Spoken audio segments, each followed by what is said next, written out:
All right. Thank you so much. So I don't know, I'd love to just start on the other side of the room here and we'll just do a quick go around. I'm Rachel Sola-Tara, and I work as a medical director for substance use disorder services at South Community Healthcare, and I'm also in Bangor and the medical director for Milestone Recovery down in Portland. Thank you. Hey everyone, I'm Tess Parks. I'm the policy director with Maine Recovery Advocacy Project. We do a lot of grassroots organizing as well as legislative advocacy around issues impacting folks impacted by addiction, substance use recovery, and we did a lot of work on LD 1364, which originally had wanted to authorize overdose prevention centers. Thanks for being here, Tess. Hi, I'm Jonathan Sarbeck. I'm a former district attorney in Cumberland County. I was a longtime prosecutor, currently an attorney doing a lot of consumer protection work. I wasn't able to make the first meeting, so I guess I have to answer the question of why I wanted to be involved in this group. Besides just when Gordon asks, you say yes. One of the things that I really started to learn about, which I didn't know a lot about back in 2018, before becoming DA, was just the whole concept of harm reduction. And I learned a lot from many people, including Jesse Harvey, with the Church of Safe Injection, and realized, and then also learned a lot from the needle exchange in Portland about the concept of harm reduction, and speaking to a lot of people in recovery made me realize that value of what it is. And I know there's different ways to go about that practice, but I was very interested in being a member of this group because of the exploration that we're going to be doing with the concept of these harm reduction sites or safe injection sites, whatever we're going to be entitling them. So I'm very interested in the work and seeing how it's working in other places and hearing what other people around the state have to say.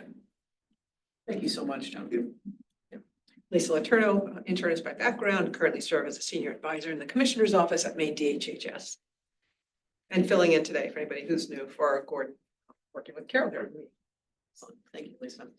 And I'll just jump in and say, Carol Kelly, again, I didn't really do a great introduction there, but I'm facilitating today. I do a lot of facilitation, consulting work, facilitation and strategic planning work, and just thrilled to be part of this and appreciate the opportunity to participate.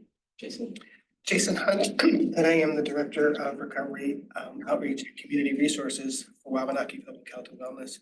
I oversee an exchange program and a harm reduction program, which includes HIV, STD, and viral hepatitis testing. Hi, I'm Jen Gunderman. I'm Director of Bangor Public Health and Community Services. Why don't we look towards Zoom, and Scott Stewart, I see you there, and I want to. Scott Stewart, Chief of Police, Brunswick PD, and I'm the Maine Chief of Police representative to the group. Thank you, Scott. Jeff Sherman. Hey everybody, my name is Jeff Sherman. I'm an attorney in Portland, primarily practicing criminal defense. I am a former intern of Gordon's, which is the reason that I said yes. I had the pleasure of working with Gordon in between my first and second year of law school, at which point I became interested in some of the harm reduction aspects of this work, and then, as you guys will talk about later today, I did some research on the federal legality issue. And if I could ask, so Jeff, you are going to be presenting today on the report you did of that federal analysis. Are you going to need to share screen at all? I will. I have a PowerPoint. Okay, I'll Thank you, Jeff. And Keith. Hi, good afternoon, everyone. My name's Keith Arvanitis. I identify as someone with lived experience in long-term recovery.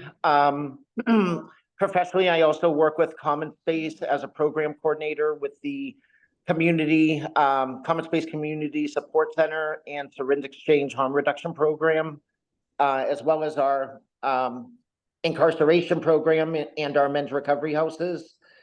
I'm eager to be a part of the this work study to address the opioid crisis and supporting individuals affected by substance use disorders. Having witnessed the devastating impacts of overdose in my own community, I feel a strong responsibility to be part of the solution.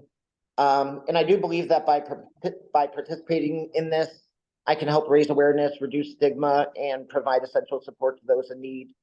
And also interested in learning about evidence-based practices, engaging with diverse populations. Thank you so much, Keith. Really appreciate that. Are there any other members of the working group who are on our Zoom call? Okay, I didn't think so, but it's sometimes hard to see all the names all at once.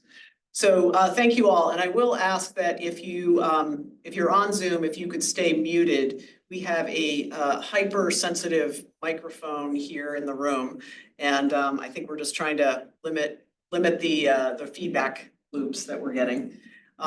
So thank you for that. And then and I know Jeff, you're going to be presenting later, so we'll let you unplug from that. One more member is joining here. Oh, we've got one more person. Oh, Okay. no. Okay, all right, so why don't we now get to the agenda and the group agreements. I'm actually going to take those in reverse order. So last time we all got together, we agreed on ways that we would work together and behave in the meeting, if you will. But really just a consensus agreement about how we're going to approach this work. And I really appreciated that everybody took the time to look these over, and we actually affirmed these by consensus. So I'm going to just read these out, and if you have any questions about any of this, or if it doesn't sound familiar, obviously we can always bring things back up to talk about, but it's just good to remind ourselves at the start of every meeting. So starting and ending on time. We might not have totally hit that today. I think it was 1:04, but we will do better. We've got the Zoom thing down pat now, Lisa and I. But we will end on time, I can guarantee that. We want to support a meeting environment that's conducive to productivity and respectful engagement. That generally means, phones and devices and distractions that you might have. The third one here is limiting distractions. We want everyone to be curious and seek alternate viewpoints. We want to be respectful of others' opinions. We want to be direct, candid, and kind. And we want to balance advocacy with inquiry. We ask each other to step up and step back, to push yourself to contribute more or to listen more. We want to keep confidentiality in mind, and we want to limit the use of names and personal details of others as we're having our discussions. And if you volunteer to take on a task and report back to the group, just keep us posted about how things are going and your timeline so that we always are able to provide updates and make adjustments as needed. So those are our group agreements. Any additional comments?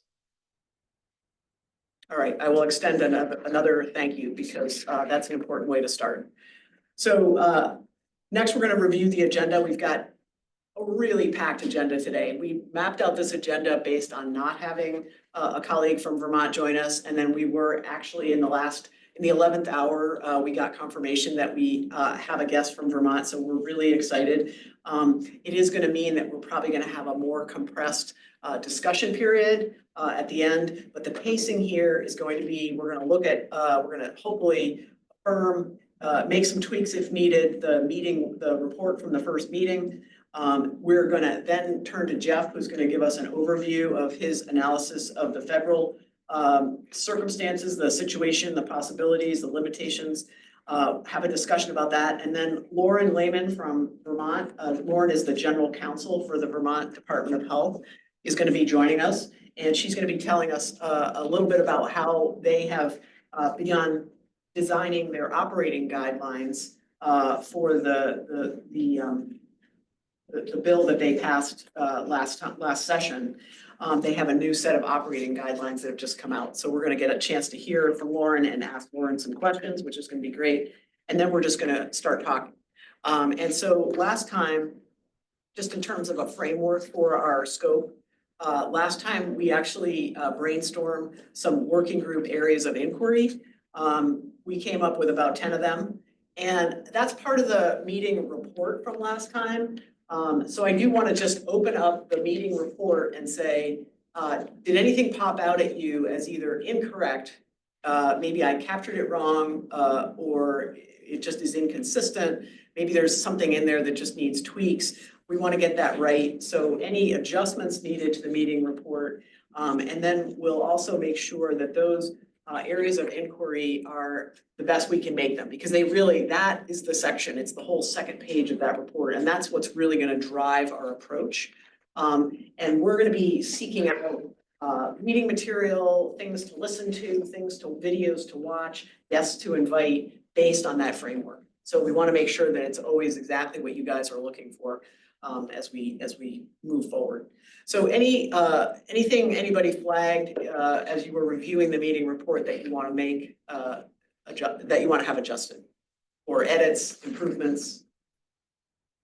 Yes? Thanks, Carol. So for the back chart for areas of inquiry for the column ranges of potential outcomes, I noticed there was a bullet point with Philadelphia for why did they close, what worked, and what didn't. My understanding is that the center in Philadelphia never opened to begin with, unless there's another one that I'm missing. So just maybe correcting that. I can confirm that's correct, and that's something that we'll touch on later.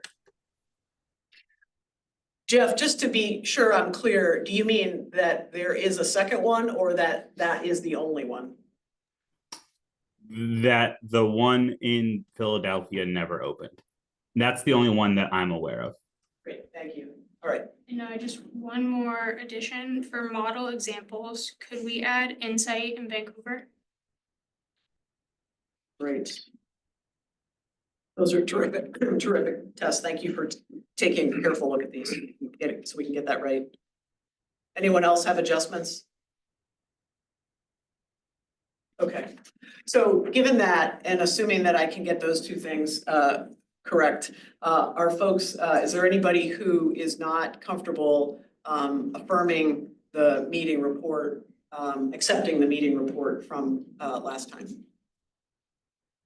Given that we have Zoom and in person, I'm gonna take that as consensus that we're accepting the meeting report, but obviously if I mix up that Philadelphia thing or the Vancouver piece, we can always make adjustments. So thank you for doing that. This is just a way to sort of get things into the record so that we have a good map of where we've been and hopefully where we're headed. So with that, I would love to look at the agenda. This is going to sound a little mix and match, but I think it's a really important piece. Going back to the areas of inquiry, when you look on the second page of the agenda that was shared, and you think about the areas, we obviously in the meeting report is quite detailed compared to the agenda. Do these strike you as how you want them? Does the flow work? We start with authorization types and statutory barriers. We then get into scope of use, ranges of potential outcomes and measurable objectives, which is kind of a bit of a dovetail with data collection and evaluation design. We talked a lot about how to, have and collect data from community conversations as well. How do we, provide insight or information to legislators who might be considering this about how to build stakeholder engagement and maybe buy-in.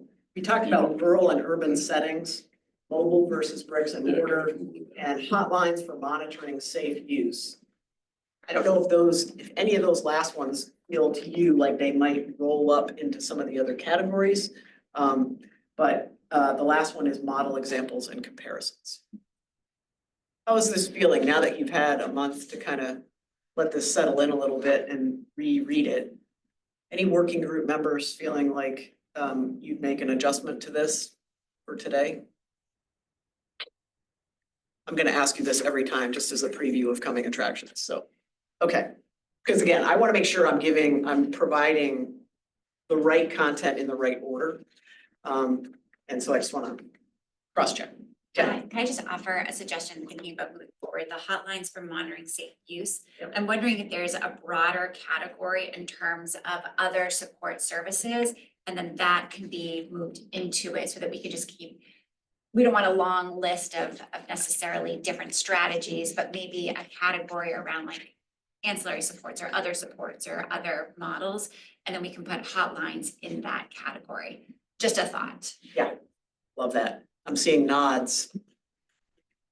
Any comments on that from the folks on Zoom, the working group members on Zoom? Anybody opposed to that idea? Okay. And then Lisa, just one question, you just mentioned, you wanted to get the content and sequencing right. I'm assuming that the order of this list does not imply sequencing necessarily, or does it? Well, it kind of did because that's, but it doesn't mean it has to, but that, how would you sequence this? Today, we're starting with A and B. But it doesn't mean we have to stick with that. Yeah. I guess I would be particularly interested in model examples and comparisons and learning from that. So I wouldn't necessarily put that last. I don't know that it needs to go next, but I don't know how others feel about that. And you're gonna get some of that today with Vermont, but yeah, it's a little mix and match, right? Yeah, it's almost like intrinsic, when Yeah. we're talking about these other things that we Yeah. are doing some comparisons, so Yeah. it almost seems like it's gonna be hard to separate. Yes, it those is. categories. Totally right. It's tucked into each one. So how about this? How about if at the end, when we do our segment about what do we want to do next? We think about whether there's specific examples or specific models that we want to bring in next, Yeah. knowing that that's always going to be a strategy. And to that point, I think you could almost have a model in each one, and that you're particularly interested in some aspect of it. Yeah, I love that. Okay, great. All right. I am not going to go through the agenda step by step. I think you all can do that, but that's the basic flow. And so why don't we go ahead and dig in? We're just about on time, and in fact, maybe even a few minutes early. Jeff, I hope you're ready. We'd love to turn it over to you and have you kick off our federal overview for us. And we've got about 20 minutes total, which means that would include the Q&A section. All right, can everybody hear me, and can everyone see my Zoom link or the PowerPoint rather? We can. All right, great. All right, well, thanks very much for everyone who's organized this. And I was hoping Gordon would be here to give him another shout out. Like I said a minute ago, I met Gordon as his intern. And then when this bill was in the legislature the past session, I testified in opposition to Gordon, and then he invited me to this nonetheless. And I think that working with people who you might disagree with on certain issues is like the very best thing about Maine. And Gordon definitely exemplifies that. But he's not here to hear those compliments, unfortunately. And I also want to encourage everyone in the group. I care a lot about this particular issue, and I did do a lot of writing while in law school about it. And so, if you have any questions, please feel free to reach out to me. My goals here today are just to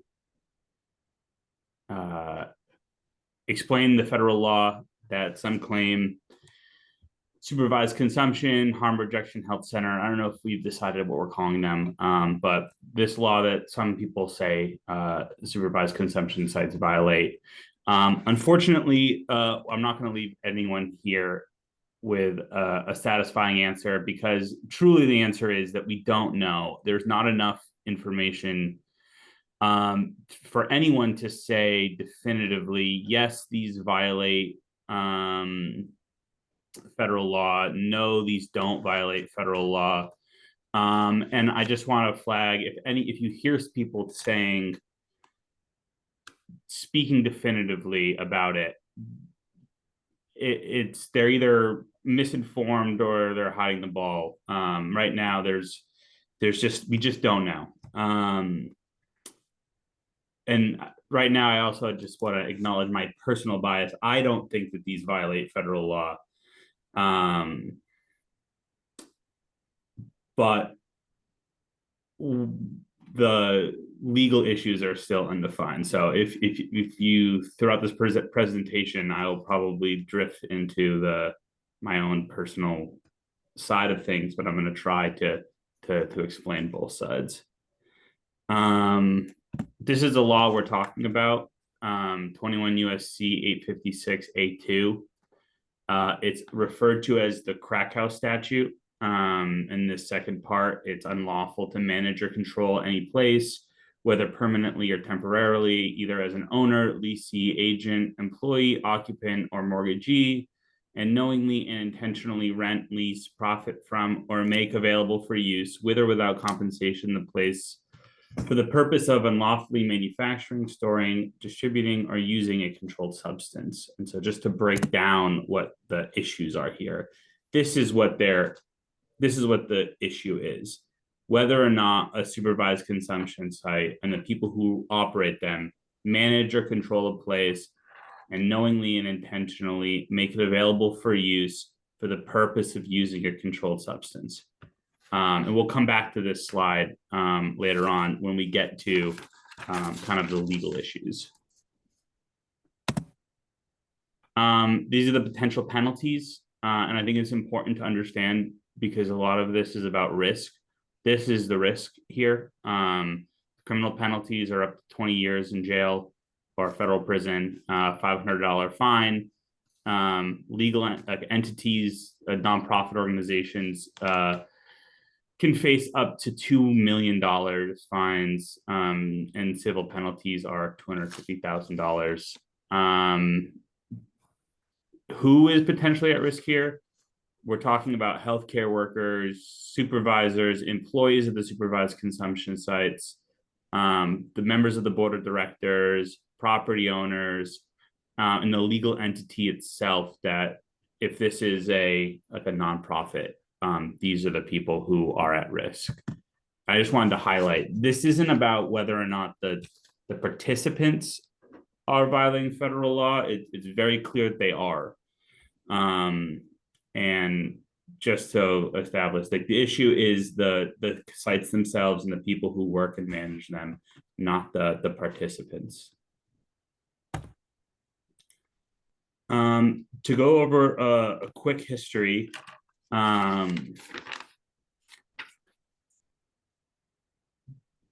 this is, like I said before, this statute is referred to as the crack house statute. It was passed during the Anti-Drug Abuse Act of 1986. This is during the height of the panic around crack cocaine.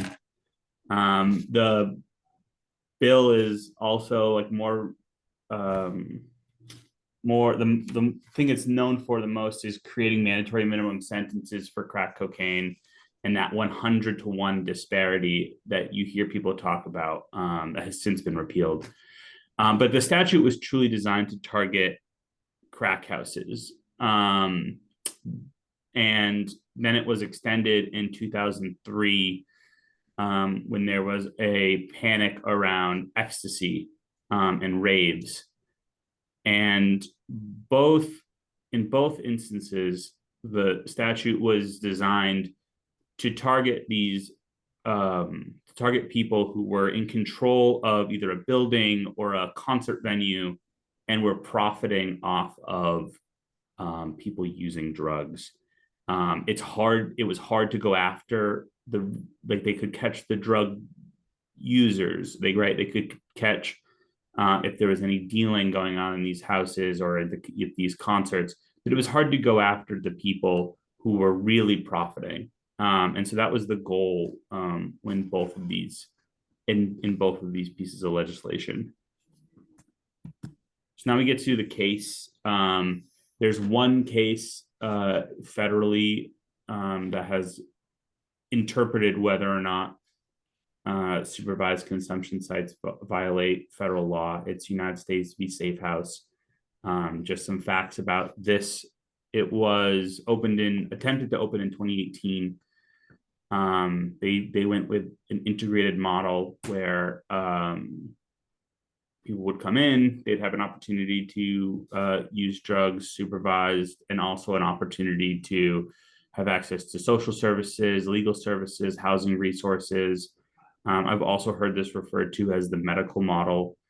The board of directors is made up of a group of people, including many religious figures.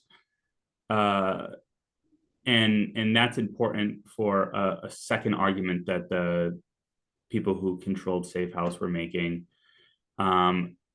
in terms of like a religious freedom argument.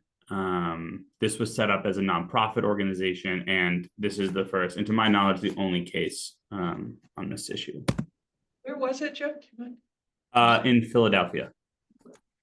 Oh. So, Really? but we just had that discussion It, about. it never actually opened. So they attempted to open, and this slide will clarify that. So and this is an important point, and this is why it gets its own slide, because a lot of the things that I'm assuming we're going to talk about is risk, and risk in opening one of these supervised consumption sites out. And this is an example of how Safe House decided, and the people who were in charge of this decided to manage that risk. They filed what's called a complaint for a declaratory judgment. So they organized a nonprofit, and they didn't wait for the federal government to accuse them of violating a law. They opened up a nonprofit with the intent to make a supervised consumption site, and then asked the court, tell us whether or not this is going to violate federal law. We've had there was indication at the time that the Trump administration would have prosecuted them, but they didn't put any of their employees or participants at risk. And I think that's a really important point here. And I think it'll be important for us when we talk about this strategy that they chose to preemptively get this information and then honor it when they ultimately did lose in the Third Circuit. But as a result, no healthcare workers or the board of directors, they weren't at risk of those penalties that we talked about.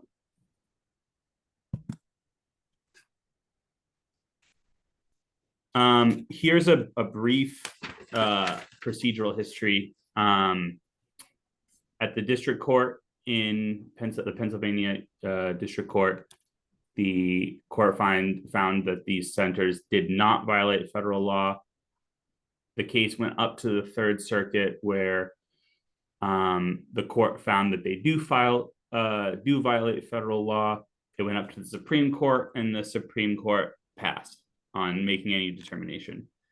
Then it went back down to the district court, where Safe House explored a religious freedom and a First Amendment case, where they lost, and now that is on appeal. And so this is still pending.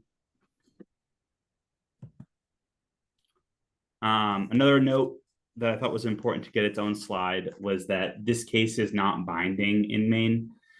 The Supreme Court didn't rule on this case. What we would call this case is persuasive authority, but not going to. The district court for Maine isn't required to come to the same outcome, and neither is the First Circuit. Good question, Jeff? Yep. Jeff, thanks for your work on this. When the Safe House people filed for that religious exemption, do you know if it was the same judge in the district court that made the decision that had looked at the case first? It was. It went back to the same court. I think that there are some interesting arguments for them. I quickly read it. I'm not as versed in the religious arguments as just like the interpretation of the statute. But my understanding is that they lost that hearing because they lost those arguments because of the structure. It's a group of the board of directors has people from different religious backgrounds. And they found that it wasn't like a religious organization, it was an organization with religious goals or values. And that was the distinction. But yes, it was the same judge. All right, thanks.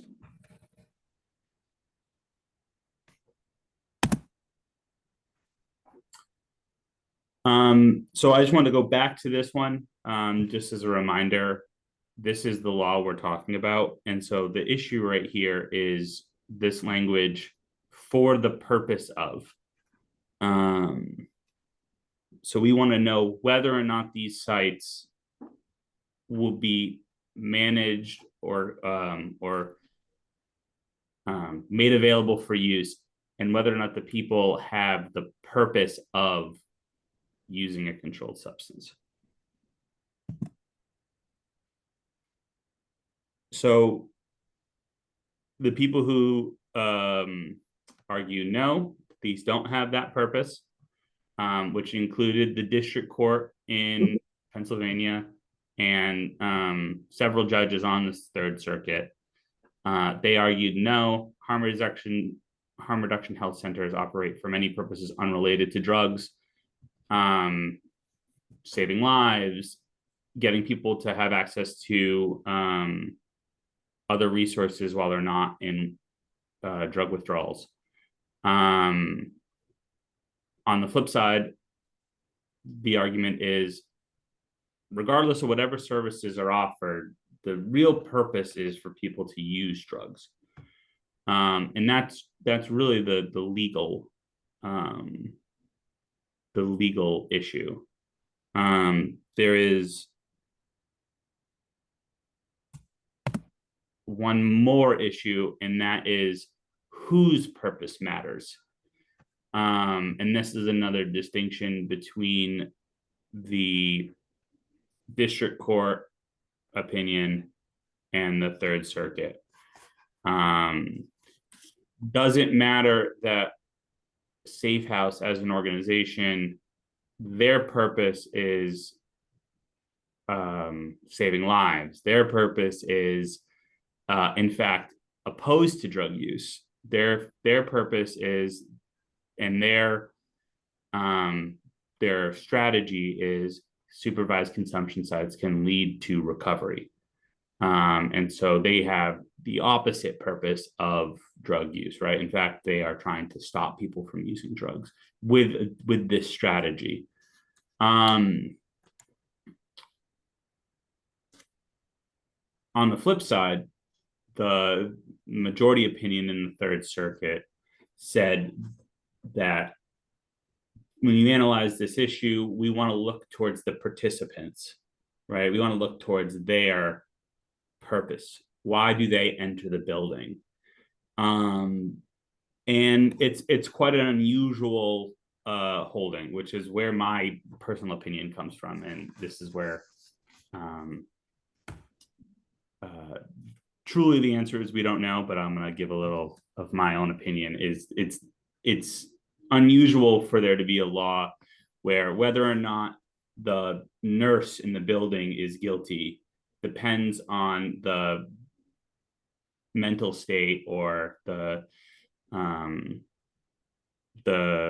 purpose on how this other person walking into the site believes and feels. But that is, those are the issues. It's whose purpose matters, and whether or not a supervised consumption site has the purpose of drug use. And I think understanding this is important when we think about how we're going to structure the consumption sites.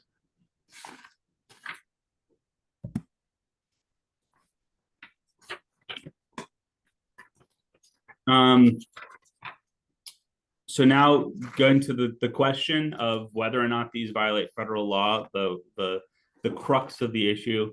Sometimes I think we miss the forest for the trees. At the end of the day, this statute was designed to stop crack houses and raves, and not designing crack houses and raves. These are very, very different. Kind of repeating what I said before on for the purpose of, these operate with different purposes. One thing I think is a compelling way to frame this and to think about this is, if based on their logic in the case, in the majority opinion, if supervised consumption or harm reduction centers violate federal law, so would a lot of other conduct. And so an example of this would be a parent who encourages their child to live at home and use drugs while they're at home because it's safer, right? And so the parent manages and controls a place, and their child decides to move back home because their parents are going to let them use drugs, and that they know their parents are going to turn a blind eye. Under the Third Circuit's reasoning, that's as illegal as what a supervised consumption site would be. And similarly with like a homeless shelter that has a sharps box in the bathroom.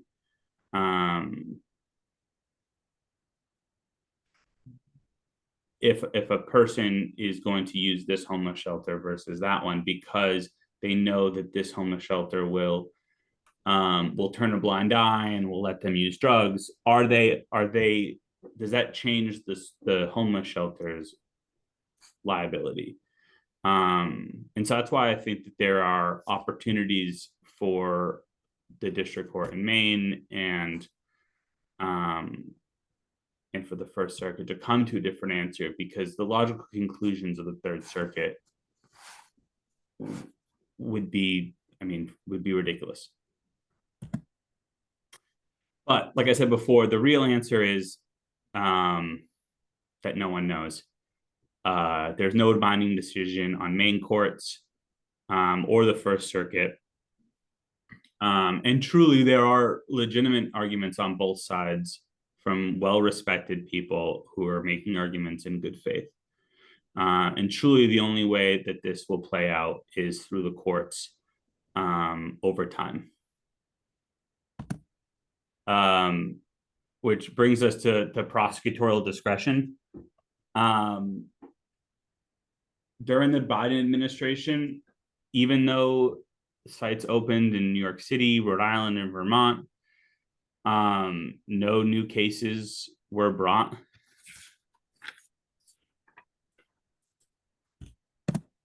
But during the Trump administration, we truly don't know. And this is where this legal issue kind of becomes more of a political issue. So whether or not the DOJ would bring these charges, the government's position, of course, it's wrapped up in what the legal considerations are. And for anyone wondering, that's Pam Bondi, who was just named the new Attorney General nominee. But we truly don't know. And if these sites are successful and they're working, trying to throw people in jail who are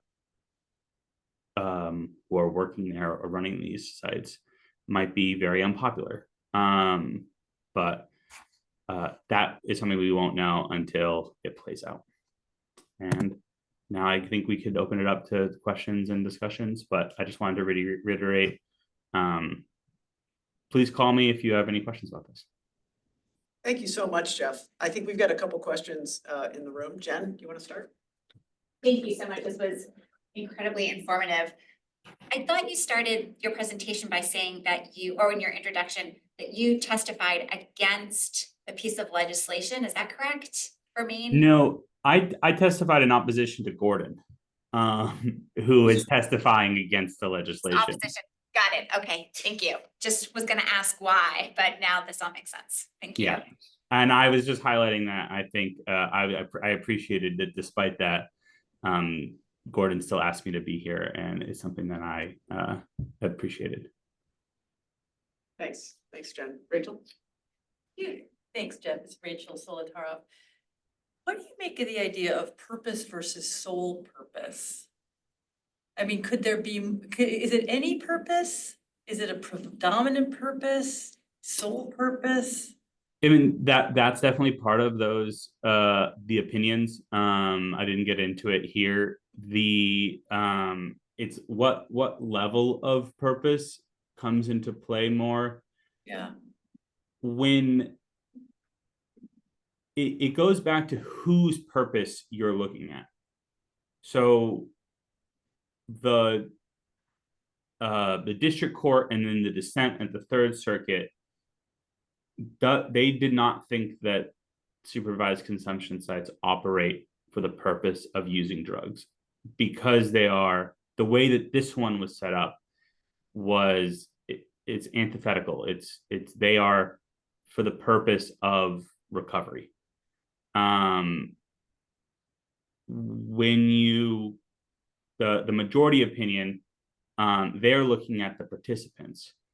And so I think it was like a significant purpose. They had to have a significant purpose of using drugs. And so that one is, okay, well, even though someone might come in and while they're there, they want to have access to a counselor and to get some free healthcare, they still had a significant purpose of using drugs. By going to the center. Thanks very much, Lisa. And by Supreme Court, I assume you mean US Supreme Court, wasn't Pennsylvania's. The US Supreme Court punted. They didn't grant certiorari, and so the case net wasn't decided. And they kicked it, so that kicked it back to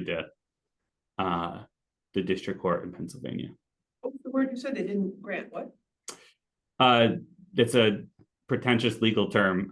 Certiorari, it just means that they didn't take it under consideration. For some reason, like would they in the future, or who knows? The Supreme Court controls its own cases. And so practically speaking, they often will wait until there's a split. Right. So they don't want to do work they don't have to do. So if every circuit court that looks at this finds it the same way, they don't have to take it up.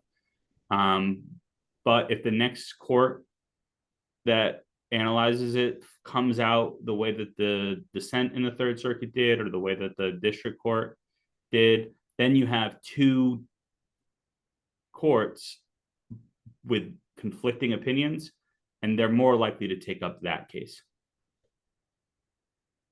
Thank you, Jeff. Jonathan, could I just ask you why you asked about the judge? I wasn't sure what the grounds were when they were re-looking at the case, if they were just litigating it again, or I knew Jeff had said that there was sort of a new issue with regards to the religious exemption, if that's what you want to call it. But yeah, so I was just kind of curious if that was, yeah, that was kind of the only reason. Jen? And so for thinking about Pennsylvania didn't have any state policies that said one way or another. It was completely leaning on federal policy. Exactly. And there wasn't any legislation passed, there wasn't any funding. There wasn't any, the state took no action to permit or reject these. Lisa and then Jonathan. And then a related follow-on question, the states that have opened, New York, Rhode Island, and Vermont, not really opening, but giving guidelines, have they created their own state legislation allowing these? So there's other issues. So and I think it's important. This is truly only the federal legality question about the operators of the sites. And like I said earlier, the participants are still violating federal law. And so there's a lot of work the state could do to immunize participants and the organization and the employees from state law, and I think that was included in the it was included in the one of the bills that was up. I mean, like immunity provisions for possession, right? That could be an example, um, or protecting licenses, right? And those are that's all state law. But this is just looking at the employees and the managers. Thank you. Jonathan? Yeah, and Jeff, please correct me if I'm wrong on this, but from what I recall of this issue too, it became very political because you had the district attorney in Philadelphia was very left-leaning Democrat. And then this was a US attorney's office through the Trump administration that was obviously very conservative. And there was sort of a US attorney's office taking on things that usually would probably be local jurisdiction or they wouldn't get involved with. And so I believe that there was some more political background to this than straight up just like the feds just being interested in looking at these sites. So yeah, and just going back to the declaratory judgment way that this played out is that Safe House sought out the case. They were the ones to file in federal court and to get clarification on it. But I think that comes from knowing what's going to happen if you were to just open one. And so some of this is what the law says. But because the law is unclear, if you have a US attorney who is on board with these and you have assurances that charges aren't going to be brought, the situation is different than if you have a US attorney who's going to be antagonistic. And so there's no statute that you can pass to say US or in the state level, there's no statute you can pass to say US attorney don't come after me. But yeah, it is that part of it, the prosecutorial discretion is inherently political. Best. I just wanted to make a note that in the original LD 1364 text, there is an immunity section for folks that are using the services as well as staff, including some protection so that they wouldn't lose their licensing, that they wouldn't face prosecution to any civil or administrative penalty.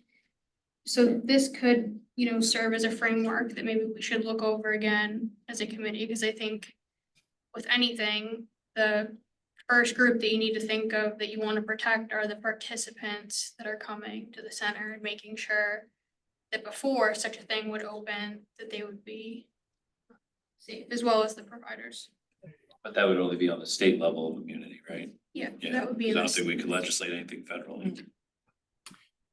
Yeah, and I think as long as drugs are illegal, there is always going to be some risk in using a site like this from the participants.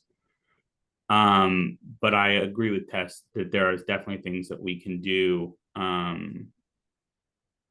to make it better. We want to encourage people to feel comfortable, and you don't want a situation where a rogue officer decides to sit by the door and just arrest somebody because they know they're going to find illegal activity going on.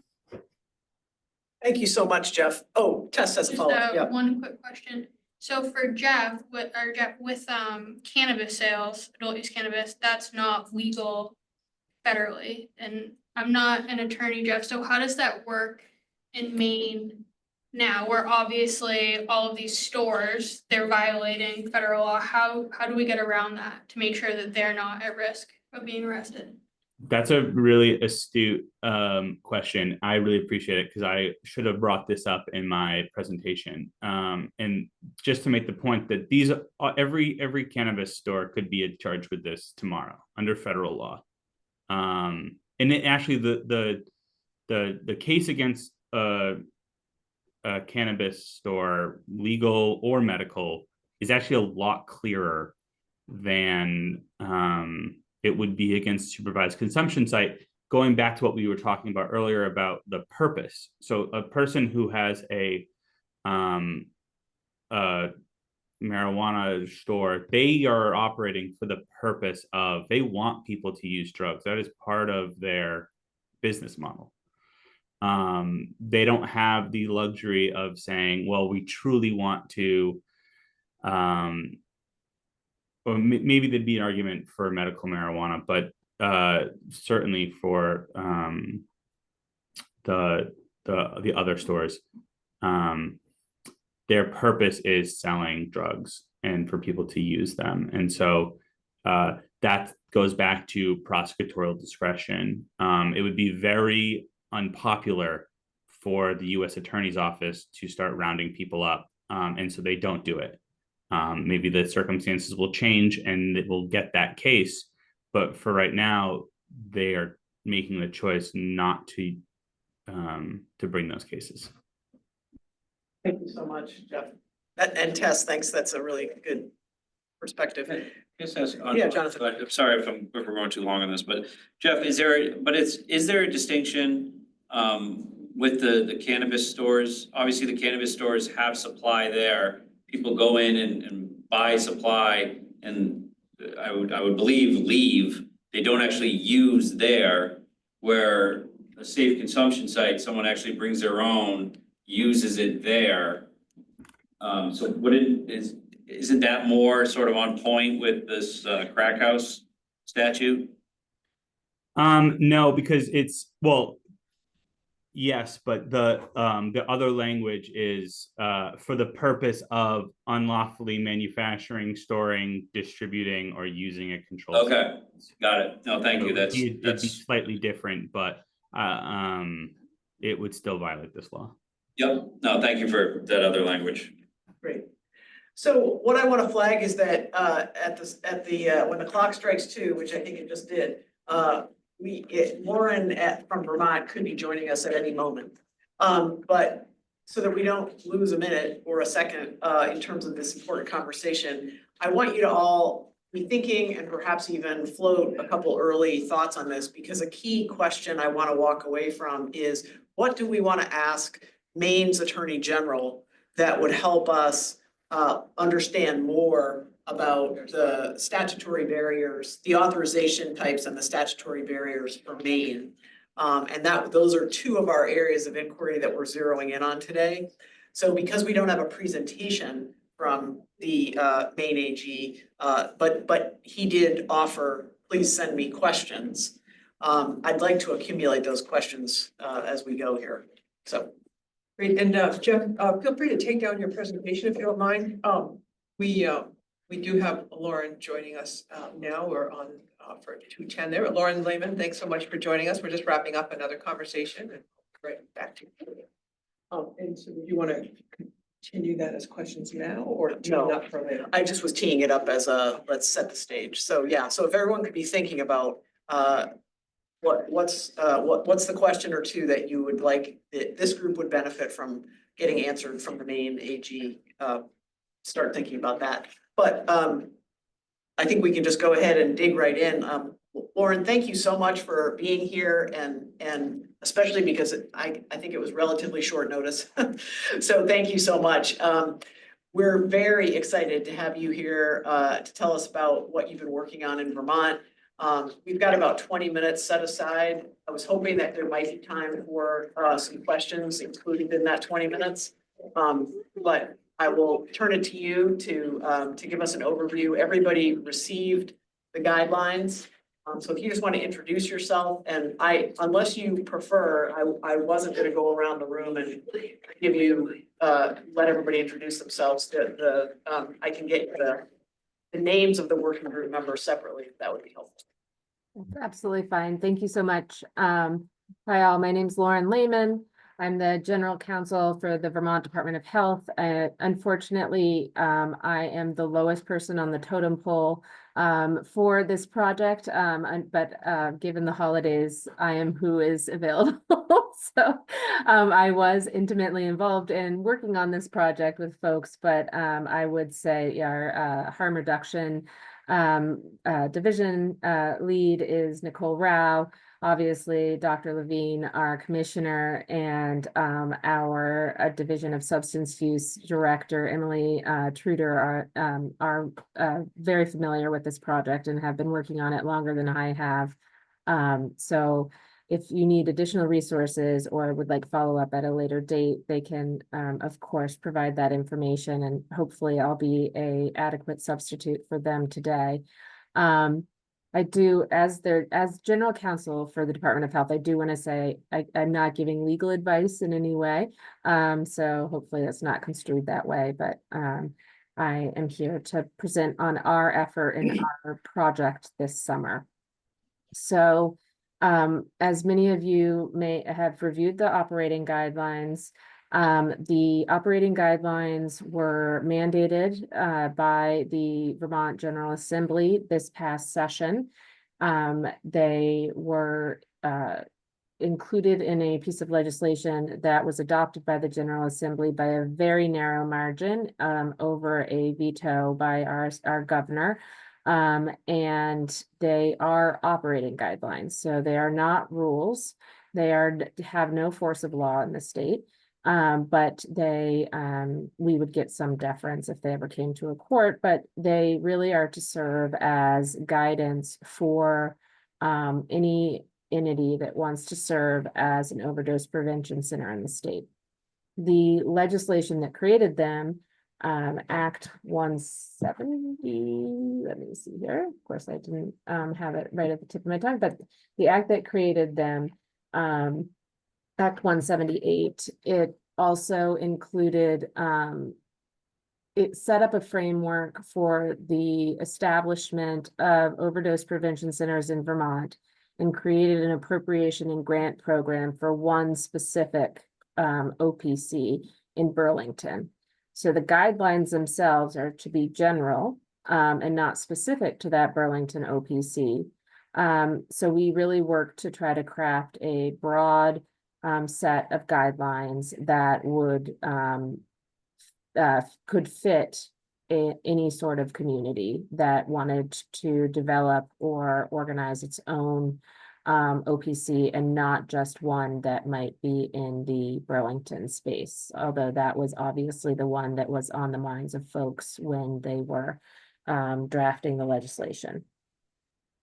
So with those goals in mind, Nicole and her team in the harm reduction space worked with colleagues and stakeholders in the Vermont community, and really reached out to Rhode Island and New York, folks at Brown and NYU, and looked at materials from Canada to look at best practices and what they had done in the OPC space, and considered the needs of the community to draft the guidelines.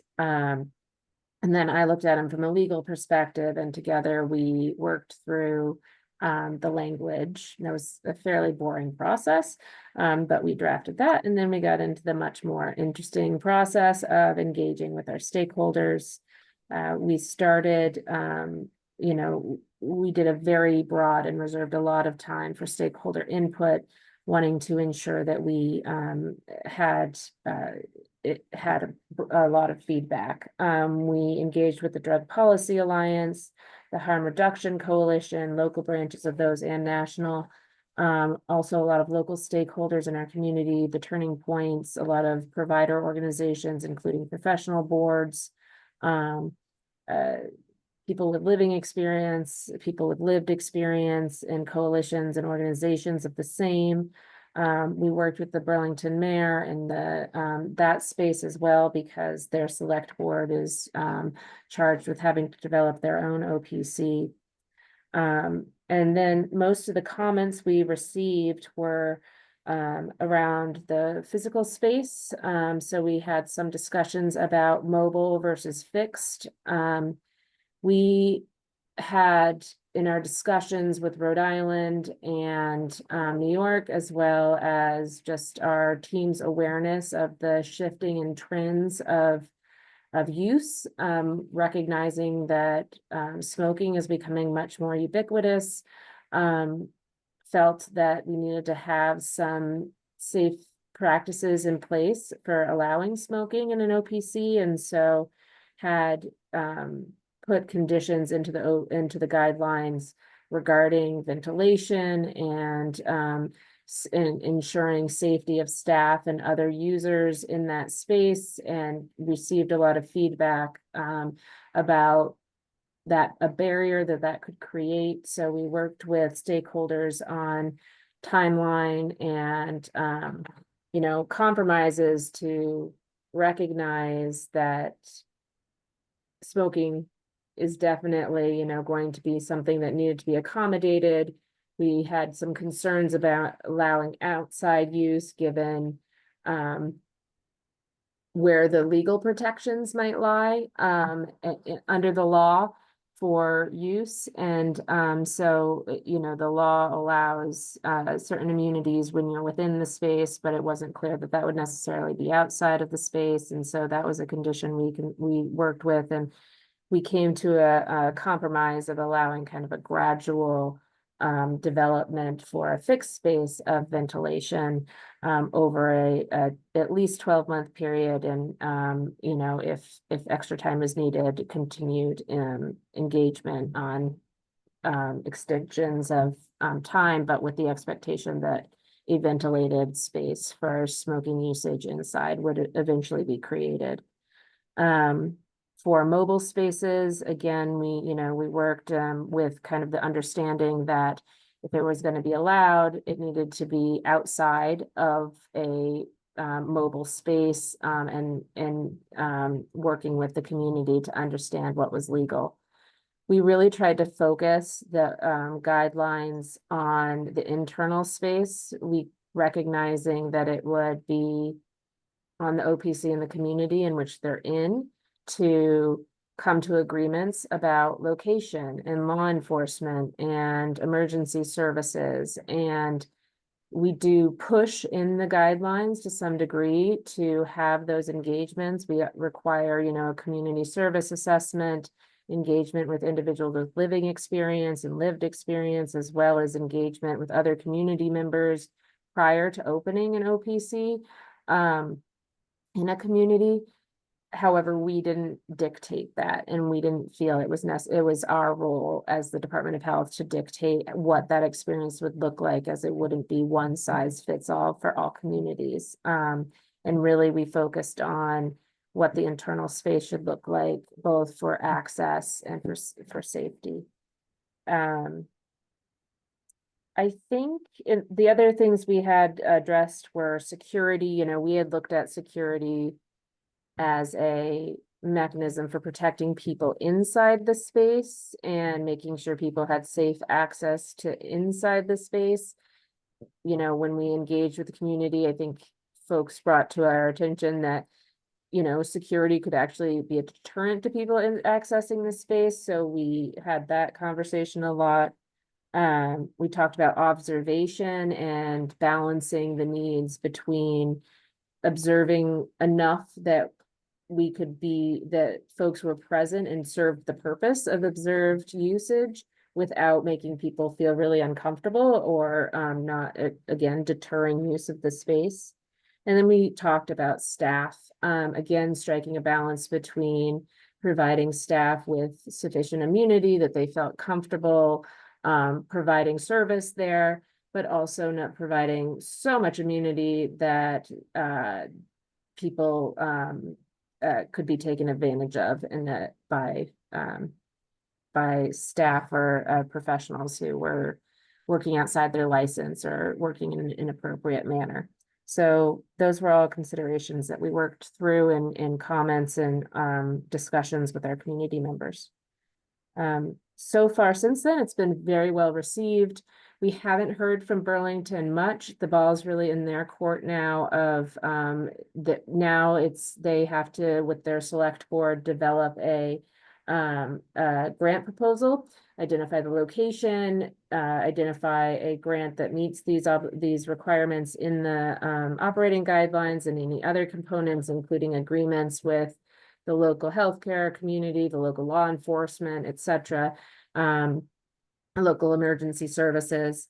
And once that proposal passes their select board, the Department of Health would fund it in a grant agreement. So that's the next step. Also, the Department of Health is engaging in initial evaluations under the Act 178. There was ongoing evaluations that we're to engage in over the next 5 years, I think at least, maybe 10, to look at certain conditions in the community and seeing if the OPCs improves on those conditions. We've entered a contract, so we'll do that first initial evaluation in the coming months. So, and we've also been working on the NIDA in collaboration with NYU and Brown on the NIDA evaluation. So that's all from Vermont. That's amazing, Lauren. Thank you so much for bringing all that to us. I'm sure there are questions and comments in the group. So anybody want to kick this off? What a tremendous amount of work you all have done. I just have an observation. I didn't even think about smoking policy, like what that looks like. I mean, that's just another consideration that I just hadn't thought of. And so thank you for bringing that up in the conversation, because I think that would be another policy piece that we would need to be considering in Maine. So I appreciate you sharing all the things that you needed to explore. Nicole Rao was really integral in bringing that to our attention, just the trends in that direction. And Canada had explored various mechanisms to do that, especially from a mobile perspective. And Nicole, and really, I think many of the folks who are, experts in the area feel strongly about accommodating that, because it is the more common form of usage, or it's becoming increasingly the more common form of usage, and making this a living, viable service. That might be something that we want to, but we also want to, my boss, Commissioner Levine, also wants to make sure people aren't inhaling that smoke when they go to work every day, or other users, so. Against current state law. Right. Other questions? Yeah, Rachel. So this doesn't sound odd, but looking through the guidelines here around sort of community engagement, what's the sort of process for engaging just sort of the general community in terms of a site? Because it seems there's a lot of like, hey, here are all the different services which would be required to create an integrated continuum for participants in the at the center. But I'm just assuming there will be community pushback and, or either, browsing support or rejection, or anything in between. And so I don't really see that, like, what are the other specific actions around community engagement? Or am I missing that in the guidelines? Yeah, I think that is really on the community, and we did, again, we tried to focus more on what would be in the law or inside the walls, and ensure that engagement happened without trying to wade too deep into it. Because yes, we anticipate that in each of those communities, there would be significant pushback as well as significant support. And it might look different in each of those communities. And I don't think we felt we had the expertise to navigate that and get a product out that would, I think we tried to bite off the chunk that we could chew. And we wanted to make sure that we were focused on creating that safe environment and setting the standards for the environment and what we thought could be a well-functioning organization with fiscal oversight and safe oversight, et cetera. and think of like the community engagement as the Burlington Select Board piece, or if another community were to decide to open one, their community engagement piece. Thanks, Lauren. Lisa? So to that point of Burlington and being a pretty rural state as Maine is, I'm just wondering, and it seems like these guidelines would be relevant for, community, whether they're urban or rural. But how much of that has been part of the discussion in Vermont about where these types of centers are most helpful, relevant, where they work, where they don't, or is it just truly up to the community to decide? I think it's truly up to the community. I don't know. At this point, we try, when we were writing the guidelines, we were doing this project, we tried to make it as universal as possible with the anticipation that somebody somewhere someday might want to do it. I think unlike Maine, we have a very small square footage too. And so I don't know that there will be maybe a mobile site at some point. I think everybody's watching Burlington now to see how it goes, but I don't know that we anticipate another one opening until Burlington. And when you made that grant available, or the state made the grant available, that was specifically to Burlington, or did they It have to? is specifically to Burlington and through their select board. So the statute is interesting. It somewhat obviates the typical process, of the middleman of the department and the agency, and the grant process, of request for proposals, and just goes directly to Burlington. Was there just widespread agreement about that as a state, or were there any debates? There was a lot of debate.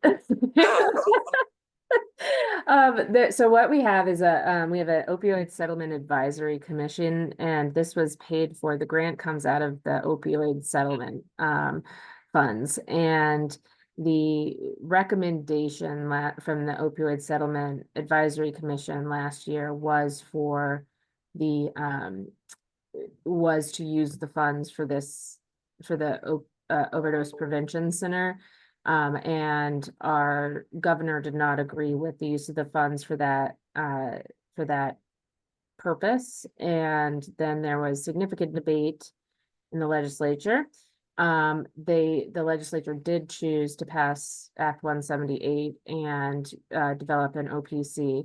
And then because of the significant pushback, I think, from the administration, it was much more prescriptive than it typically would have been. And I think Burlington they recognized Burlington as a site that had the will, the people, the need for this sort of organization. And then the bill was vetoed, and then it actually did not overcome the veto. There were some heated discussions for about 4 hours. And then about 4 hours later, there was a revote, and it overcame the veto by 1 vote. So it was barely passed in June. Lauren, I know we only have a few minutes left, but I wanted to just go back to the mobile, you've referenced the mobile unit a couple times, and that has come up for us in terms of an area of exploration. Can you just share anything, conversations that are being had about the viability of a mobile unit, how you all have been talking about how that might get used, how, when, where? Anything you can share with us just so we can start getting our heads around that concept? Yeah. I'm gonna follow up on that too, because I think I'm gonna ask Nicole if there's been, when she's back, if there's been any more conversations since we last spoke about it in mid-September. When we were talking about it, again, the focus has been on Burlington and the fixed site. But there's always this, if there were to be another one in Vermont, it likely would be mobile. Concerns around it were very much, all right, where do these immunity protections lie? If you've got a facility that's a van and your immunity goes, like your legal immunity, your protections against law enforcement, your protections for staff extend to the OPC, where does the OPC end and the community begin, such that law enforcement can arrest somebody for using, arrest somebody for possession. So those are some of the questions we struggled with, and then like smoking area, where do you put your smoking area for a mobile facility? Again, with that legal question, do you put it next to the van? You can't put it in a van. They tried that in Canada to not great success. And so, so again, we wrestled with that. The other concerns is phone service, and especially in rural areas, one of the things that we put in the guidelines was no matter where you take your mobile facility, you need to continue to have phone service for emergency service access. You need to have potable water. You need to be able to provide first aid. A lot of the services that you might be providing, you might need to reconsider having fewer services. You might not be providing first aid in a van, from a van, if you don't have the infection control processes that you might have in a fixed location. But that, we tried to balance, you'll see our policy section is very long, and that's because we wanted to give as much deference as possible to the administrative body and the community to decide what services that OPC might provide, give that flexibility for things like a mobile facility. We have very specific infection control purposes, but if you decide not to offer wound care in your services, then you're not going to have to live up to certain standards. And you have to have record keeping, and your staff has to be trained in certain areas, but then you have flexibility depending on if you're mobile, depending on if you're fixed. So we tried to, it's a broader question, but I think it reflects on, our thinking overall was to provide sufficient flexibility that the guidelines could fit in a mobile context as well as a fixed location. That's great, thank you. Before we end, Jonathan. Lauren, thank you very much. I apologize because I'm an attorney, so my mind goes this way. But what about liability? Have you guys, I know it's sort of, you're trying to stay within like the four corners of the center, but liability for participants that use the location, liability for a municipality from something happening. Have you guys gone and talked about that at all? Well, the beautiful thing about, you think about an operating guideline, is the state does not have liability. So from my perspective, that was, a protection from us, for us. The Act 178 absolves, creates civil and criminal liability protections for the, all the providers. So one of my concerns going in were all of the licensed healthcare providers who, under the statute, so under the bill, Act 178, they were completely absolved of liability, under professional licensing, under civil, under criminal. And I think that's necessary, of course, in certain circumstances to encourage participation, but then when you have a vulnerable population, and you have mental health care workers, you have other populations in there, or you have other professionals in there, I was concerned about abuse of that power dynamic and relationship. So we tried to write into that, and also about scope.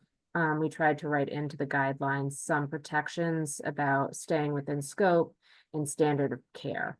So that was how we tried to skirt, like, yes, you'll be protected from liability under the licensing board and criminal liability, as long as you stay within scope and in accordance, in practice with in accordance with the standard of care. So that was my attempt at that. Municipal liability, I think probably, that we didn't really have a good hook to that through the law or through the operating guidelines. So we don't have a lot of authority over that here. I think if I were Burlington, I would be putting that in my grant agreement and I would be sure, and it would be in our grant agreement, they would be required to hold a certain level under state law, under our grant agreements, they're required to hold a certain level of insurance, professional liability insurance, as well for their professional work, as well as just general insurance and SAM insurance. So we probably, that would be a protection for them. And I don't know what Burlington would choose to do for their own private municipality for their EMS, et cetera. Okay, thank you. Really helpful. Thank you, Lauren. Before we close out, I want to just check with Jeff, Keith and Scott on Zoom. I know it's hard to jump in when you're on the Zoom call. Anybody among you three have questions or comments? Okay, I see, Jen, you'll close this out. Thank you. Thank you. I'm trying to understand the context that this kind of sits in. And so I know this could be a whole new, like 30 minutes of conversation, but in about 30 seconds or less, could you describe what the homelessness environment is in Burlington in terms of, do you have large encampments? Are your is Burlington's law enforcement allowing people to sleep on benches? Like, I'm just thinking, what is the larger context of Burlington? Sometimes I see how a community supports people experiencing homelessness, kind of sometimes aligns with acceptability of something, you know, innovative like this. I could be totally wrong, but I'm just curious. We're really struggling right now.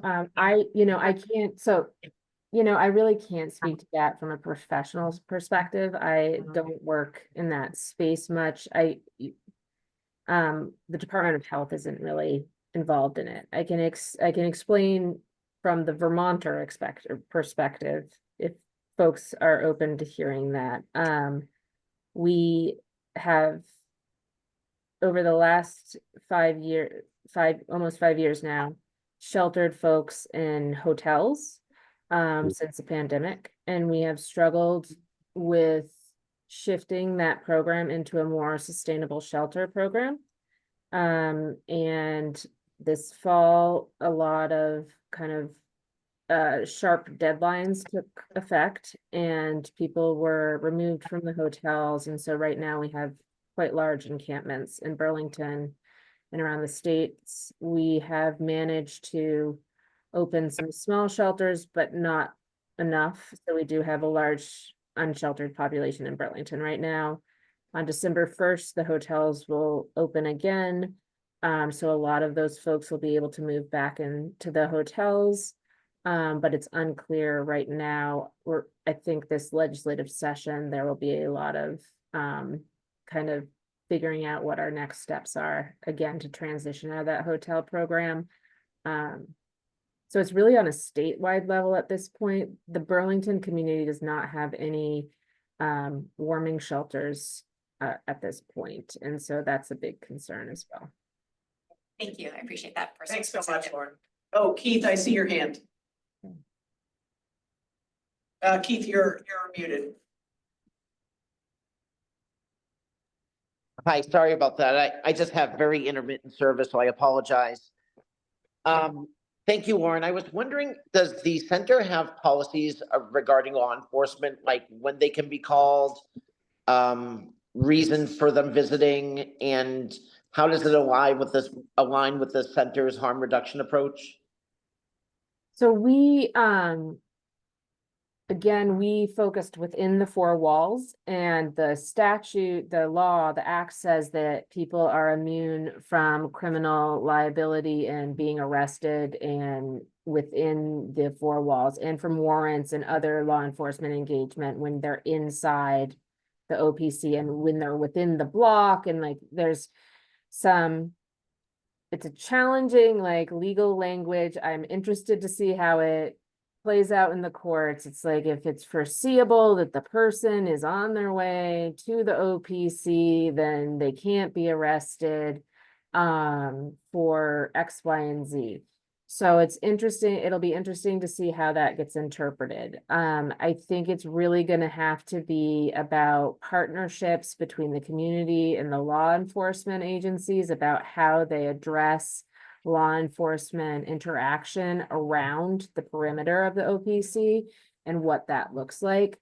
But they're not allowed to arrest anybody within the, or I don't know that they'll be allowed to even enter the OPC to do any sort of law enforcement work. Thank you, Lauren. And just one last question. When will the Burlington OPC be opening? We do not know. So that is on Burlington. We've reached out to them a number of times. And I think they're just really in the works of figuring out who's going to open it, where it's going to be, and all of those details. So, you know, the first step is creating these guidelines. The next step is for them to figure out what their proposal is going to be, who's going to build it, where, you know, all of those details, and come up with a proposal that can pass their city council. And so that's the next big leap. And then after that, once it's passed, we'll be able to distribute the funding and they'll begin to start building. I don't know what that's, so we'll see. That's great, Lauren. Thank you so much. So we are gonna pivot to our next agenda item in the broader discussion among the group. But I just want to say thank you, Lauren, so much again. This was incredibly helpful and we really appreciate you being here today and also your offer to stay connected. Because we probably have a lot more questions that we're gonna want to ask our friends in Vermont. Thank you so much. It was a pleasure. Have a great week. Bye. Thank all. you. Great. So we are going to use quite a bit of the balance of the time up until a little bit of logistical stuff at the end to talk through what we just heard, but also kind of thinking about the content that was provided. And I know I gave you a flood of information in the meeting packet.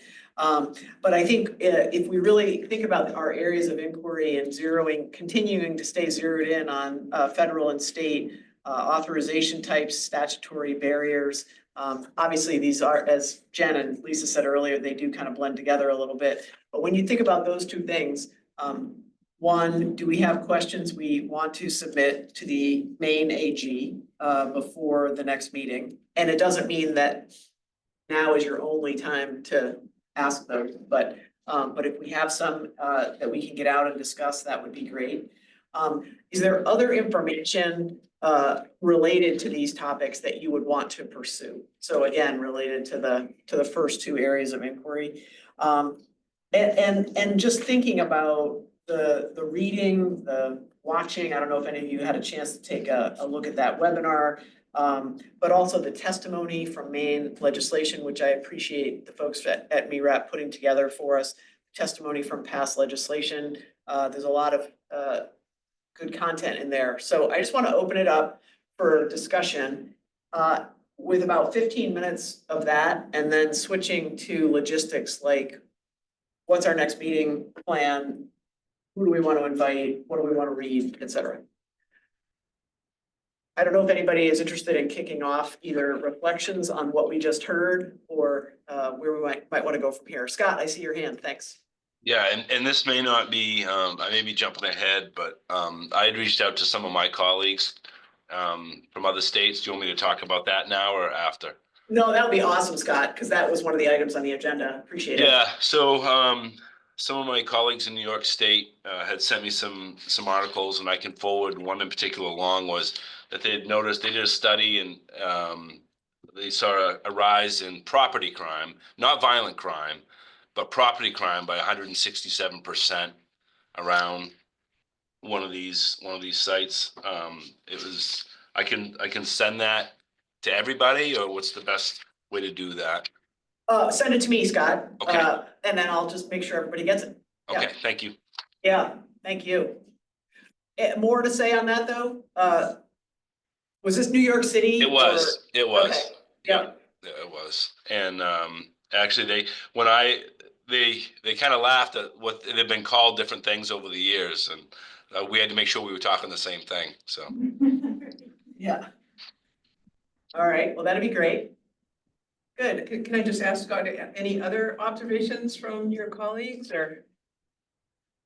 Well, it's tough, right? I mean, there was police officers and we were struggling. I mean, I'm listening to all this and thinking, how are we gonna, how are we gonna stop the officers from just sitting down the street? I mean, it's difficult hiding. And what do you have for a defense, right? I'm on my way there. I mean, it's gonna be, some of that stuff's gonna be very difficult to try to get a handle on and to get rules that everybody will follow and understand. Yeah, that's good perspective. Thank you. Jason? We sort of have a framework for that already in our SSP rules and the guidance that is issued by Maine CDC and vetted through the Attorney General's office. There are guidance and rules that limit what law enforcement can do around if a person is on their way to the exchange and they have a membership, they can prove that membership, then it's defensible in that way. So there, we do have some structures in place, and Rachel had talked a little bit about community involvement. That process for certification around our syringe exchange programs does include a public notification, a structure that is that every applicant has to go through to be able to submit an application. And so there is some of that community engagement piece there. So we have some samples of, it's not exactly the same situation, but there is some precedence for that language and for format. Yeah, that's great, Jason. Thank you for offering that. Good. Thoughts about what we've heard, takeaways from anything that you read or listened to or watched between meetings? Questions for the Attorney General? I just wanted to say I appreciated the presentation from Vermont and the incentives for collaboration that they built into that model. Because getting law enforcement on board is going to be crucial. And so like we want to get supervised consumption sites or whatever we're calling them operational, but we also want them to be successful, right? We want successful supervised consumption sites. And so having people on board. And so there are legal issues that we discussed earlier. And then there are just human issues, and that's kind of getting everyone together. And so I like the way that they created incentives to reaching that consensus. Thanks, Jeff. Yeah, Jonathan. what I was gonna mention too, and I don't think we could do this now because I think it would be sort of an exercise in futility, but reaching out in light of Jeff's presentation, not just the Maine Attorney General, but reaching out to the U.S. Attorney's Office. But that I think you'd have to wait till January, February because of a change in administration. So, but I think that there would be value in doing that because I'm sure if people are interested in opening this site or a site, that they'd want to know what the federal law enforcement side is going to do as well. So. Yep. And sort of, I would also like to share that back in the day, there were SSP cards. And if you had one of those cards that you couldn't be charged with possession of syringes, and maybe that's something that we could do it again as well. Yeah, that's great. Thank you, Keith. Rachel? to your earlier point also about the Philadelphia Wait, exam. speak up. Oh, I'm sorry, forgive me, I missed your name. Jonathan. Jonathan's earlier point about the situation in Philadelphia with this kind of political. Maneuvering. Yeah, maneuvering. Yeah, I guess maybe a question, and I don't understand the layers of the sort of legal structure well enough, but sort of what is the local AG's appetite to take something on? Like, let's say it was a more hostile federal administration. Are there? I mean, what are other political considerations which may be there? Are there other,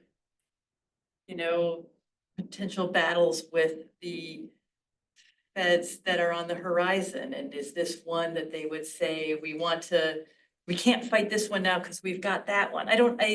Just sort of what's the what's the political context and the appetite? I don't know if there would actually, I don't know how the conflict plays out and who the right players are, but what is the appetite for that? And is there a particular context which informs what the appetite might be for some engagement or conflict? Well, as Jeff pointed out earlier too, prosecutorial discretion deals or will have a big impact on this, and it's prosecutorial discretion from the U.S. Attorney's Office, which is a federal, and then from the Attorney General's Office, which handles all the main drug enforcement, but also from local DA's offices. And you have 8 different DAs across the state that you probably want to reach out to as well. If it's going to be Cumberland County, you'd want to reach out to the DA in Cumberland County, York County, because different DAs have different, or they all have the same authority over their jurisdiction, but that's where it ends. And so you probably want to know what or how the approach of the local district attorney is going to be with these types of locations. Because even if local law enforcement says, and I agree with Chief Stewart with regards to getting law enforcement on board, law enforcement could take a step to make an arrest, but if the district attorney's office is saying, we're not gonna prosecute, then it's kind of an act of futility for the police officer to make that arrest. So you really wanna find out a lot about where the stance is gonna be from that local DA's office, but also from the Attorney General's office, because the Attorney General's office has prosecuting authority all throughout the state of Maine. And usually those assistant AGs that are with Maine Drug Enforcement, there's one embedded in each prosecutorial district throughout the state. So Cumberland County has an assistant AG that works with Maine Drug Enforcement that works out of the Cumberland County DA's office. Although that AAG does not work for the DA's office. Sorry if this is confusing because there are, there's a lot of layers, and I apologize if I'm kind of glossing it over because I know it well, but yeah. And I just want to toss out, sorry, Jen, but I just want to toss out that because our role as the working group is to be advising the legislature, how do these factors come into play in terms of the recommendations that we ultimately make? There are some things that I think they are going to have to grapple with, which doesn't mean that we can't provide context for, hey, be on the lookout or whatever else it is. But just food for thought that as we think about how we're going to structure our recommendations, how do these political factors and other components of who's in charge, come into play in terms of what we articulate for them? Jen? And at this conversation, I've been replaying Schoolhouse Rock, How a Bill Becomes a Law, because I kind of remember all these layers of policy and legislation, but correct me if I'm wrong, some of those positions that you just outlined, Jonathan, are elected or appointed. So even whoever we talk to today could change in months, in years. And so it just makes me think back to what is the way that we codify something to protect ourselves from the changing landscape of whoever is that elected official. So when I think about what to ask the AG, I love what's your appetite? But then I'm like, that person could change. And I appreciated Jeffrey saying about what's the risk, right? Safe House, their risk stopped at, we're not gonna open yet, correct me if I'm wrong, but this was being pushed in another way before they even opened. And so I think for us is to think about the recommendation around how to preserve something despite whoever is elected. Yep. And how does that happen? Does that happen through courts? Does that happen through state policy? The other thing that I just want to mention is in the meantime, between our last meeting, I did a little bit of sort of curiosity website digging at Boston's Healthcare for the Homeless model and their spot clinic. And so Courtney at Maycare and Amy West, a nurse practitioner up at Penobscot Community Health Center, who both worked for Healthcare and the Homeless, were very familiar with that program. And I actually reached out to them to say, could I come and visit and see what you're doing? So at that clinic, it's almost like a harm reduction health center, but people consume actually on the sidewalk outside, and police sort of have some leniency in that area. And so people are close by for safety purposes. They have linkage to resources. So I'm thinking, what's that? What does that look like? And do we want to think of that as we do recommendations? You call it the spot? The spot. It's an acronym. Yeah, Safe. Okay. Safe things, but it's not, the distinction that they do not use there. They do not Just consume literally in outside the the building. Got it. They consume outside of the building. And I think that there are places, maybe even like Portland, where people who are experiencing homelessness congregate. There's an understanding that things go on there, but things aren't necessarily. And this would be a great opportunity maybe to talk to Portland Police and others, sort of how they navigate that situation. Or we don't, because maybe they don't want to talk about it. But I'm just thinking about what are those other models, because as we saw in the SSP world, we didn't wake up one day and have SSPs. What was the first thing? People could buy syringes from a pharmacist, right? So how do we also provide recommendations that just doesn't put us into the deep waters, but really lay a path to get there? That's good advice. Spot might be a good one, the way you talked about pulling out other options, hotline one, spot one, you know, and just, because it's not a safe house kind of model. And it's actually very particular to that particular corner in Boston, because there was a hotspot of overdoses right outside their door. And there was a particular convergence of funding, and I worked with them back then in 2015 when that started. So I think it's worth, I think it's in that sort of, what's the universe of options kind of thing, kind of to your earlier point. Yeah, and to answer your or to help try to answer your question with regards to like, how do you codify things so they're immune from elections? I think the scope of an authority for an attorney general or a district attorney when it comes to criminal cases is really what the legislature makes for criminal law. So when marijuana became legal, it's not like the DA's office is going to be able to say, hey, we're going to still prosecute these cases, or a new DA comes in and says, we're going to prosecute these cases. Once the legislature says this is the law, then it limits the authority. Prosecution discretion is kind of different, even though there is a law in the books and prosecutor does have the authority. And they do have to answer during an election on whether or not they are executing, but prosecutors are the executive branch of the government, legislative, judicial, you know, so that's, I think, how you probably have to go about codifying it. So what Tess was saying earlier about creating immunities for people there, that would probably make it so even if a DA said, you know what, we're gonna prosecute everybody that goes to these this harm reduction healthcare centers, they might not have the authority if the law says that they can. Thank you, that's right. Another question about teeing up questions for the Attorney General or otherwise. Will they answer? Yes, Aaron specifically said, the AG specifically said to Gordon, please send me your questions. So I think we should take him up on it. Oh, yeah. I did see a little smirk there, like maybe not. I mean, Aaron, I like the Attorney General, and I think he's done a great job, but you never know what the questions are gonna be, so. Yes? Yeah, I think that it's important that we look at the context of who could be in office, are there legal constraints? But I think it's important for our group to always come back to the fact that, 2 people are dying every single day in Maine from an overdose. So yes, we need to have those in our columns that we're looking at, but we also need to look at, how many lives are being saved by these centers? How many people are getting STD testing? How many people are getting Hep C treatment? How many syringes are not being discarded in parks? Like, there's so many other factors, and I think, yes, we should consider the political and legal, but when really looking at like the totality of what our report could end up looking like, I want to make sure that those things are deeply vetted, and I think it would be really important if we could have someone from On Point in New York, where they have been open and they've probably had to make arrangements with local law enforcement. I'm sure that there's been some data collected, and then also maybe as a group committing to looking at peer-reviewed data and making sure that it's a credible source of information. And I think though, aren't we, because we have a whole next in our areas of inquiry. I just want to make sure I'm understanding, because we're focusing on this now because that's our area of inquiry for today.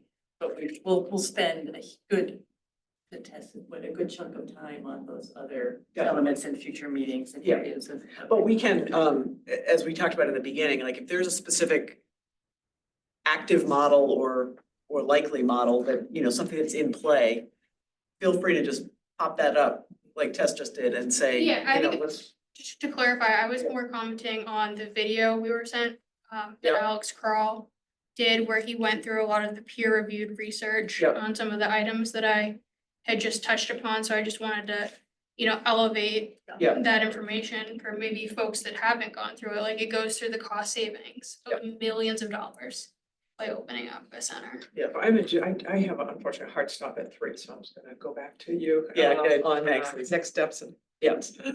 So I think what we can do, I'm just gonna make a suggestion here, which is I think we obviously got a ton of good information, and by adding the Vermont presentation, we chewed up some of the time we would have had for discussion. I would love to create an email thread where you all are just sending me deep thoughts, whether they're at 3 AM or, you know, 10 minutes from now. But just so that we can start accumulating some of those ideas around what again, questions for the AG, but just in general, like where else should we chase this? You know, what are some of the resources that we could also look at? Like, I'd love to get the SSP, you know, model, for example. And so with those emails, would they consider part of public record?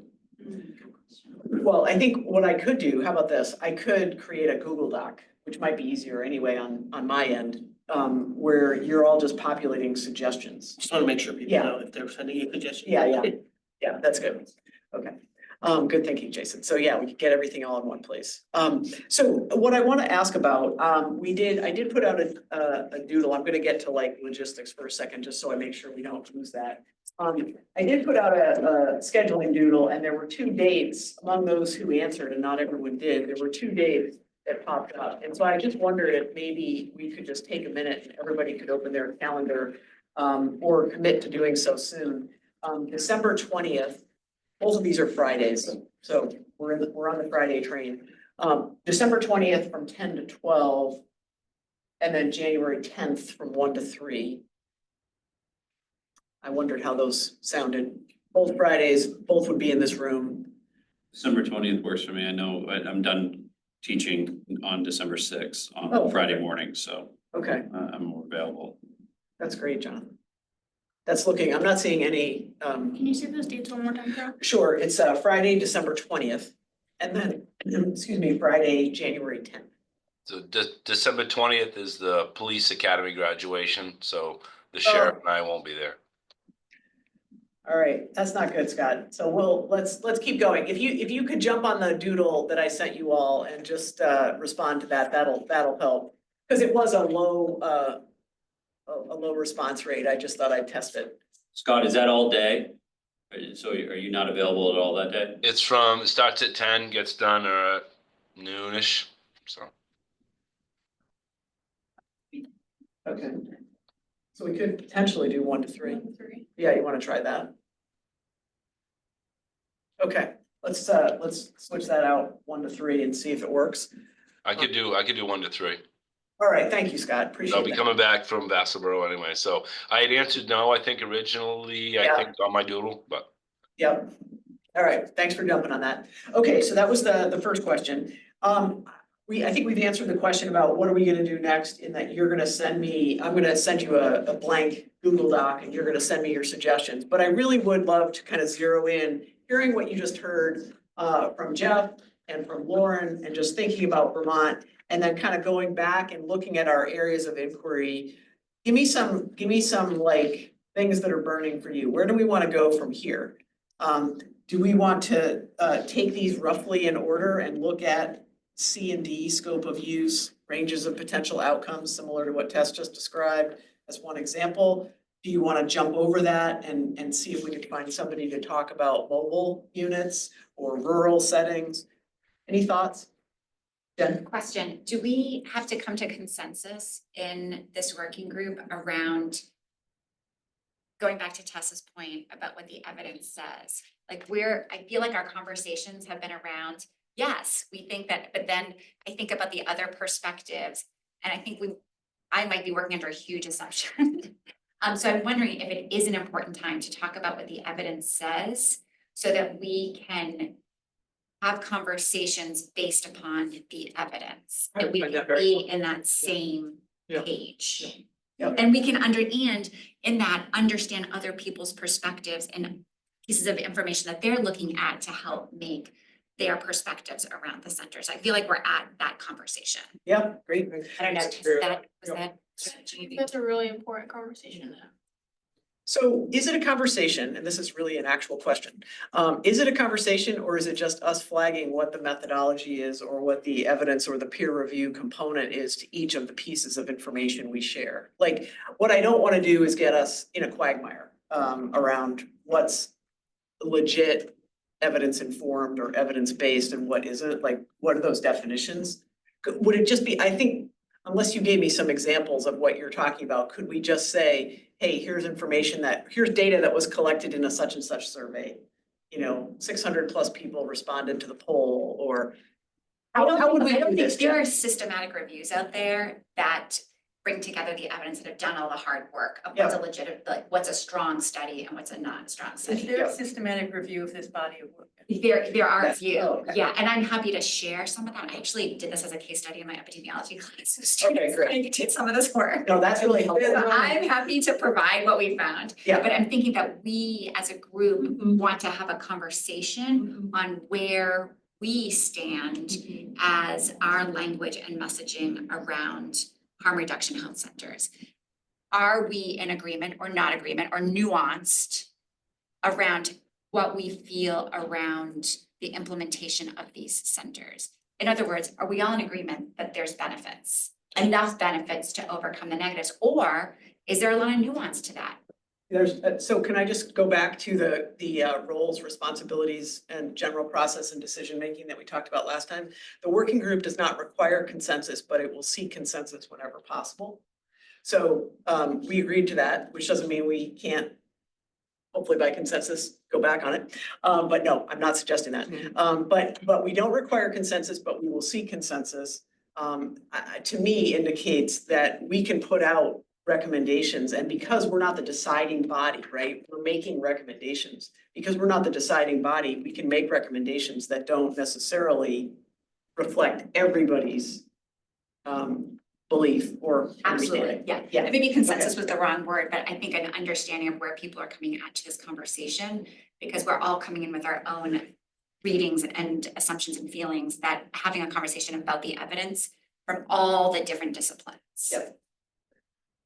Okay, so that would be something, Jen, that you could share with me, the research, Yes. the library that you already have. Google. Yeah, I love that. All right, great.